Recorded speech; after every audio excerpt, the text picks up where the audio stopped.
In 1869, the United States government enacted a policy of educating Native American children in the ways of Western society.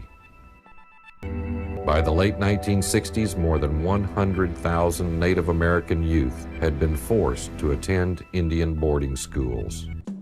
After breaking treaties, seizing native lands, and destroying our system of life, the U.S. government introduced another element of the genocide of Turtle Island's indigenous people: assimilation.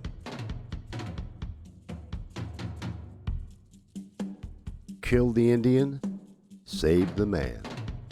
In the 1880s, the U.S. government joined forces with Christian and Catholic missionaries to steal Native children, as young as 2 years old, from their families, ship them to schools far away, burn their clothes, and cut their hair, deprive them of loving family contact for years, and use mental and physical abuse to force their assimilation into American society and the Christian religion.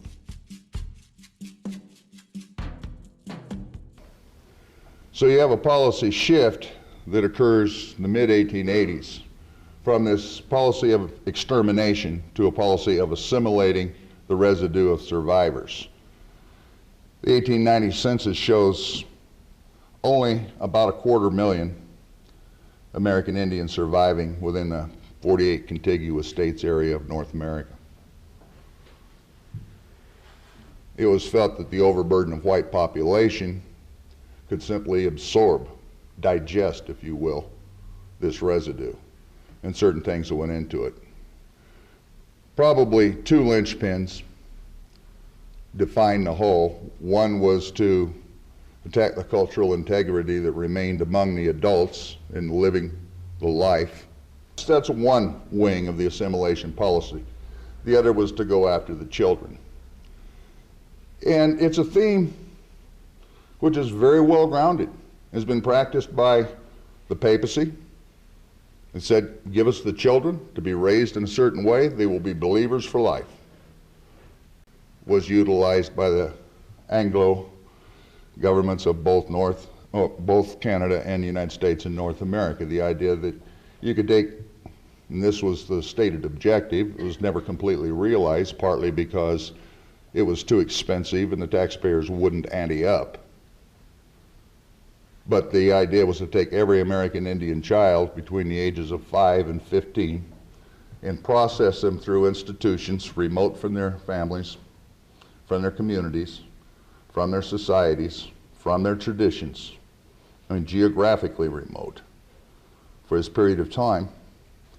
And the result would be, as articulated by an Army captain named Richard Henry Pratt, who was essentially the architect of the U.S. system and was emulated in Canada. The outcome, the goal, if achieved, would be the killing of the Indian, the saving of the man in each and every pupil.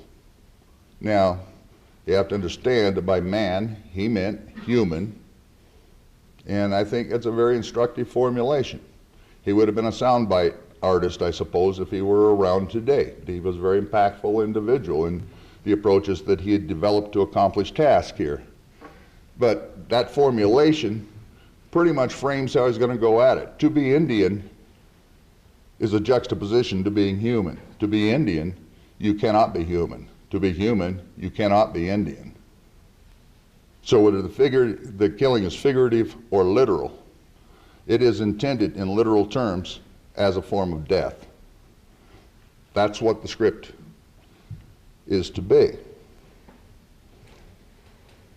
During the period 1880 roughly to 1980, now there's antecedents to this that run all the way back into the early 1700s and probably prior to that in individual cases. You've got institutions like Dartmouth and so forth that were started much earlier on. But in a systemic sense, we kick off at the end of the Grant Peace Policy, as it was called, roughly 1880. And we got things that run off the end of it. The last of the old line boarding schools, as they were called in the United States, the Phoenix Indian School, was not closed until 1990. The boarding school mentality is still here today. A forced education that's sometimes physical and emotionally hurting our kids is still here today. We talk about forced education. It's still forced today because we're literally telling, as you know, if you look at administrators, look at a parent and say, your child needs to come to school.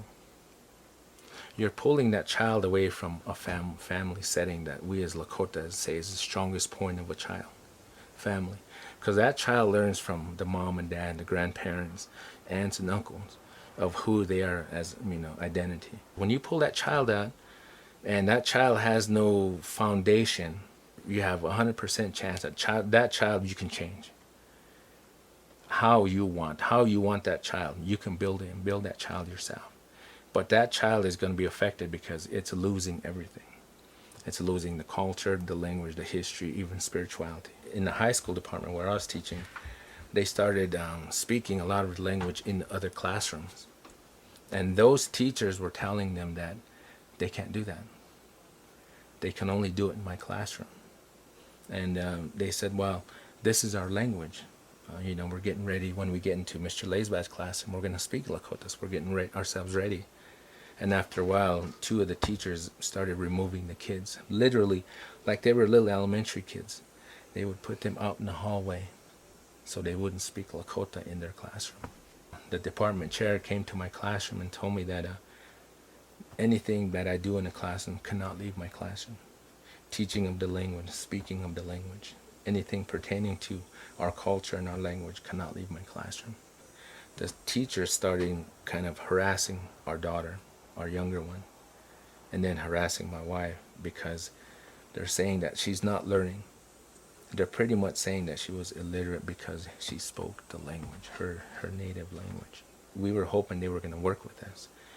But pretty soon, they were telling us that our young one, they were going to fail her. To us, they were saying that she was a failure because she spoke her native language. And then we ended up having a meeting with the principal. And she came out and told me and my wife, you know, to our face that don't be speaking Lakota with her at home.